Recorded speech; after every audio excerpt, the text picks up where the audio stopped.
ऐसी वाणी बोलिए मन का आपा खोई, औरन को शीतल करे आपहु शीतल होए। ठीक है, समझ गया। अनिरुद्धाचार्य के बयान पर महिलाएं आग बबूला हैं। मेरे बस में होता तो मैं इनका मुंह कालक से पोत देती। असली ज्ञान कथावाचकों के पास है या फिर संतों के पास? कथावाचक तो कोई भी 2-4 किताबें पढ़ के बन सकता है। संत आसाराम कहते थे भोग वासना और आडंबर से दूर रहें। तो साला ये दुख का खत्म नहीं होता बे। संत रामपाल आसक्तियों से दूर रहकर सत्कर्म और साधना में लीन रहना ही सार्थक जीवन है, ये बताकर।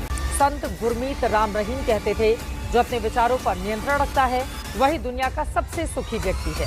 बहरहाल तीनों अभी कहाँ हैं, अपनी कौन सी करनी भुगत रहे हैं, ये सबको पता है, ज्यादा बताने की जरूरत नहीं है। आप कहाँ थे ज्ञानी बाबा? इस मीडिया का काम ये चाहिए था कि इस ज्ञान को पूरे विश्व में फैलावे, अरे नकरा सारा उल्टा काम। अब सवाल उठा है कि असली ज्ञान कथावाचकों के पास है या फिर संत या कथावाचक, किसके पास है असली ज्ञान? आज इसी विषय को विस्तार से क्लियर करने के लिए हम आपके बीच कुछ आध्यात्मिक जानकारों के विचार लेकर आए हैं। तो मीडिया को ज्ञान हम 1 नंबर का अच्छी आत्मा मानता था ये दास। नो कहा करते भाई ये बात के समाचार पत्रों में आ गई है तो सही पावेगी, सच्ची होगी। अब हमें पता लग गया है कि समाचार पत्र सच्ची लिखना जानते ही नहीं। इंडिया का मीडिया इतना भ्रष्ट हो चुका है, इतनी गलत खबरें फैला रहा है कि जैसे इन्हें इसी चीज के पैसे मिले। वाणी बोलिए मन का आपा खोए, औरन को शीतल करे आपहु शीतल होए। संत कबीर दास ने कहा था वाणी हमेशा ऐसी हो जो दूसरे को ठंडक दे और खुद को भी। लेकिन देश में कुछ दिनों से एक कथावाचक की वाणी ने विवादों की आग लगा रखी है। जनहित में यह खबर इसलिए क्योंकि अनिरुद्धाचार्य के बयान पर महिलाएं आग बबूला हैं, बेहद नाराज। प्रेमानंद महाराज ने कड़वी वाणी को जरूरी बताया है। अनिरुद्धाचार्य महिलाओं से माफी नहीं मांगने पर अड़े हुए हैं। कथावाचक विवाद में राजनीतिक एंट्री भी हो गई है आज। अब सवाल उठा है कि असली ज्ञान कथावाचकों के पास है या फिर संतों के पास। बहरहाल इस विवाद में अब राजनेता भी कूद पड़े हैं। कल महिला कांग्रेस के अध्यक्ष अलका लांबा ने कहा कि मेरे वश में होता तो मैं अनिरुद्धाचार्य के मुंह पर कालिख पोत देती। आज हरियाणा के मंत्री अनिल विज ने कहा है कि लोग कथावाचकों को सुनते ही क्यों हैं, सिर्फ संतों को ही सुना करें क्योंकि वही रियल होते हैं, सच्चे होते हैं। कथावाचक और संत में बहुत अंतर होता है। कथावाचक तो कोई भी 2-4 किताबें पढ़ के बन सकता है, लेकिन संत बनने के लिए तपस्या करनी पड़ती है। अगर उसने मनोरंजन करना है तो कथावाचकों के पास जा सकता है, लेकिन अगर उसने ज्ञान लेना है, ज्ञान लेना तो किसी तपस्वी के पास ही जाना पड़ेगा, किसी संत के पास ही जाना पड़ेगा, किसी त्यागी के पास ही जाना पड़ेगा। धर्म की आड़ में जो खेल हो रहा है, कुछ लोग कर रहे हैं, इस तरह के बयान दे रहे हैं, ये शर्मनाक है। मेरे बस में होता तो मैं इनका मुंह कालक से पोत देती। अब वो कहेंगे कथावाचक हैं, गुरुजी हैं, अलका लांबा ने उनका मुंह कालिक से पोतने की बात की कि धार्मिक भावनाएं आहत की हैं। जाग जाएंगे अभी बहुत ज्यादा उनको मानने वाले। लेकिन उनसे मैं सवाल जरूर पूछूंगी कि जब इस तरीके का बयान हमारी बहन बेटियों को लेकर दिया जा रहा था तब आप चुप और खामोश क्यों रहे? देश में संतों, कथावाचकों, प्रवचनकारों की एक बड़ी रेंज है। इनमें बहुत से अनिरुद्धाचार्य को लानते भी दे रहे हैं। कुछ का मानना है कि बात तो गलत नहीं बोली पर बोलने का ढंग गलत था। कहा जा सकता है कि अगर कोई एक कथावाचक इस तरह से कह रहा है तो निश्चित रूप से इसमें 2 कारण है, या तो ज्ञान का अभाव है और या तो अहंकार है। तो सुना तो मुझे बड़ा दुख लगा, लेकिन ये हुआ कि लड़कपन है, अभी बचपन में इतना पैसा मिल गया, इतना सम्मान मिल गया तो शायद न बच पा रहा हो। बेटियों के विषय में इस तरह का बयानबाजी आई थी, ये गलत है। और 14 साल की बेटी बाल्यावस्था में ही होती है, वो स्वयं को नहीं संभाल सकती, तो एक बड़े कुटुंब को संभालना उसके लिए बड़ा गंभीर विषय है।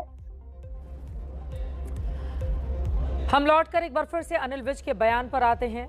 आप बीजेपी के नेता हैं, मंत्री हैं हरियाणा सरकार में। अनिल विज जिन्होंने कहा है कि कथावाचक तो 4 किताबें पढ़कर कोई भी बन जाता है, ऐसे में लोग सिर्फ संत महात्मा को ही फॉलो करें। अमूमन देश की धर्म भीरू भीड़ को जहां अच्छा लगता है वो वहां चल पड़ती है। वो नाम या उम्र या माथे पर चंदन तिलक की लंबाई नहीं देखती। मोरारी बापू से कम फॉलोअर धीरेन्द्र शास्त्री, अनिरुद्धाचार्य और प्रदीप मिश्रा के भी नहीं हैं। कोई भागवत बांच रहा है, कोई शिव महापुराण सुना रहा है, कोई दिव्य पर्ची निकाल लेता है, तो कोई चमत्कारी रुद्राक्ष बांट रहा है। दावा सबका है कि वही असली सुख बांट रहे हैं। ऐसे में ये कौन तय करेगा कि कथावाचकों की वाणी संतों की वाणी से कम शुद्ध है और मन की शांति की एक्सपायरी डेट कहां पर अधिक है? अब ये कथावाचकों के ऊपर है कि वो खुद को संतों से कम ग्रेड का बताए जाने पर कैसे रिएक्ट करें। लेकिन अनिल विज की सलाह मान भी लें तब भी क्या गारंटी है कि संतों की वाणी और व्यवहार में भी शुद्धता मिल ही जाएगी? संत आसाराम कहते थे, भोग वासना और आडंबर से दूर रहें, ये मनुष्य को भीतर से खोखला कर देते हैं। संत रामपाल आसक्तियों से दूर रहकर सत्कर्म और साधना में लीन रहना ही सार्थक जीवन है, ये बता कर गए। संत गुरमीत राम रहीम कहते थे, जो अपने विचारों पर नियंत्रण रखता है वही दुनिया का सबसे सुखी व्यक्ति है। और ये तीनों भी प्रवचन ही करते थे। बाद में इनके अनुयायियों ने इन्हें संत का दर्जा दे दिया। कई अनुयायी श्रद्धालु बन गए क्योंकि इन्हें भगवान तक मान लिया गया था। बहरहाल तीनों अभी कहां हैं, अपनी कौन सी करनी भुगत रहे हैं, ये सबको पता है, ज्यादा बताने की जरूरत नहीं है। लेकिन आपको ये जरूर बताते चले कि हम अनिरुद्धाचार्य से इनकी तुलना नहीं कर रहे हैं, बल्कि सनातन को बदनाम करने वालों का नाम आपके सामने रख रहे हैं। दोस्तों, अभी आपने सुने इन सभी आध्यात्मिक जानकारों के विचार। आइए अब सुनते हैं संत रामपाल जी महाराज के आध्यात्मिक विचार। अब इस मीडिया का काम ये चाहिए था कि इस ज्ञान को पूरे विश्व में फैलावे और इसका असर होगा सब प्राणियों पे, और जो इसमें सहयोग देता उसको भी पुण्य होता है। अरे नकरा सारा उल्टा काम कर्म फोड़ दिया, अपने अपने भाग बिगाड़े और जनता को भगवान से दूर करने के ये महापापी हो गए। अब दास की प्रार्थना है कि पीछे हुआ सो हुआ, अब तो समाज जागना चाहिए। तो सौभाग्य आपका, आपको एक ज्ञान सुनने को मिला और धन्यवाद करा करो उस परम पिता भगवान कबीर साहिब का कि ये ज्ञान आप तक पहुंच चुका है। इस दास को पता है या मेरे साथ जब से लगे हैं आपके भाई बहन कितना संघर्ष करके आप तक ये ज्ञान पहुंचाया। न ये काल के दूत, ये दुष्ट लोग इस ज्ञान को ऊपर नहीं आने दे रहे थे। 600 वर्ष पहले परमात्मा आकर चले गए क्योंकि हमारे पूर्वज अशिक्षित थे और इन दुष्ट लोगों ने हमारे तक वो परमात्मा का ज्ञान नहीं आने दिया। ये कह करके कबीर तो अशिक्षित है, ये ब्रह्मा विष्णु महेश की निंदा करता है, ये देवताओं की निंदा करता है, इसको मारो पत्थर, इसको भगा दो। और जब से इस दास पर दया हुई परमात्मा की, दास की नींद खुली और ये तत्व ज्ञान हुआ, उसी दिन से बेचैनी बन गई। जिसको समझाऊं उल्टा पड़े। कबीर साहब कहते हैं, साच कहूं जग मारन आवे और झूठ कही ना जाइयो, और सच न पूरा पावते झूठों जगपति आइयो। तो पुण्यात्मा, सन 1994 में परम पूज्य मेरे गुरुदेव जी ने नाम देने का आदेश दिया था। उस दिन से आज तक ये दास जानता है कि कितने संघर्ष करके आप तक परमात्मा का यो ज्ञान पहुंचा पाया हूँ। इन दुष्ट लोगों ने इतने बाधाएं की, जेल तक भेज दिया, झूठे केस बनाकर, झूठी अफवाहें फैलाकर, रामपाल गुंडा है, भुंडा है, इन्होंने बताया 1 नंबर का आदमी है और सारे विश्व के कल्याण के लिए प्रयत्नशील है।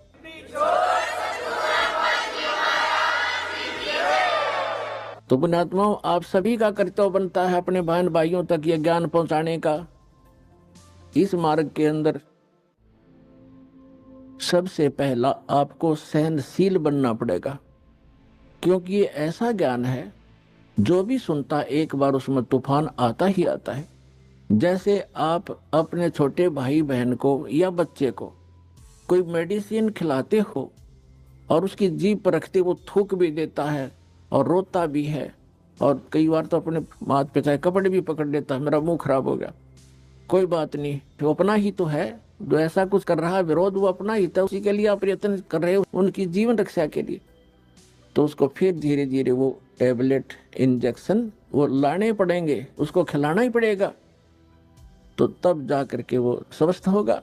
तो इसलिए प्रत्येक का कर्तव्य बनता है परमात्मा के इस मार्ग में सहयोग देने का। हम भक्त हैं, भक्त का लड़ाई करना फर्क नहीं होता, परमात्मा खुद आए थे और उनके साथ कितनी बदतमीजियां की थी। उस परमेश्वर कबीर जी ने किसी को बद्दुआ भी नहीं दी, ऐसे बदसलूक किए थे। अब कभी बताया करेंगे, क्योंकि पहले तो आपको ये ज्ञान समझाते हैं। और जब सत्संग में नहीं आवेगा कोई दुखी यानी चोर, डाकू, लुटेरा, वो अब दुष्कर्मी, तो फिर उसको पता कि चलेगा तो बुंडे कर रहा का अच्छे कर रहा हो, तो उसे कर ही रहा था। तो सत्संग में आने से ही पता चलेगा। जैसे मैले कपड़े का साबुन और पानी लगाना ही बंद कर देंगे, दूना मैला होगा होता है। और उनको बुला कर भी कहा, बेटा ऐसे नहीं कहना चाहिए तुमने, तुम कितने अच्छे थे, अपने अंदर झांक कर देखो। एक समय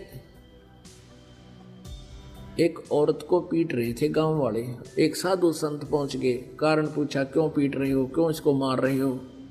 अब सभी ने बता दी ये बहुत दुष्टा है, ये कुलटा है, ये दुराचारणी है, ऐसे है, ये व्यभिचारणी है। उस संत ने कहा कि भाई ऐसा करो, इसको सजा देंगे पर दूसरे तरीके से, कि भाई एक एक पत्थर उठा लो सारे,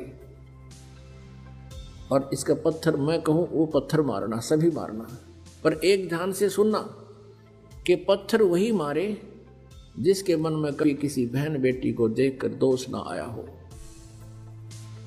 और जिसने कभी ऐसा पाप ना कराया हो।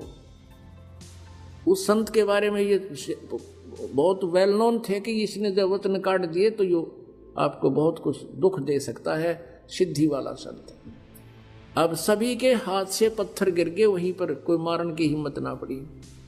अब हमारे अंदर एक त्रुटि है, हम दूसरों का दोष देखकर उसको बहुत भला बुरा कह देते हैं और अपने को छुपा कर रखते हैं, और फिर हम समाज में इज्जत बनाए बैठे होते हैं। तो पुण्यात्मा परमात्मा ने हर तरह से ज्ञान दे दिया, पर वो बुद्धि भ्रष्ट मानने को नहीं, क्योंकि सुख हो गया था और सुख में ये बकवाद दबाया करें। एक बार क्या हुआ, कबीर जी कहीं सत्संग कर रहे थे और एक वैश्या थी गणका, और उसने रात के समय ये परमात्मा की चर्चा सुनी, उसके कान खड़े हो गए। वह नहा धोकर और उस अपने मकान के झांकी के सहारे बैठ गई और बाहर से गेट लगा कर कुंडी ला दी अंदर से।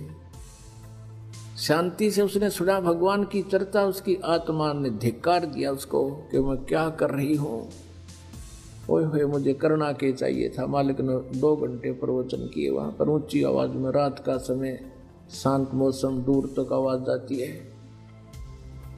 लड़की ने उसी समय जाकर परमात्मा के चरणों में मत्था टेक दिया और कहा, प्रभु क्या मेरे जैसी नीच का भी उद्धार हो सकता है।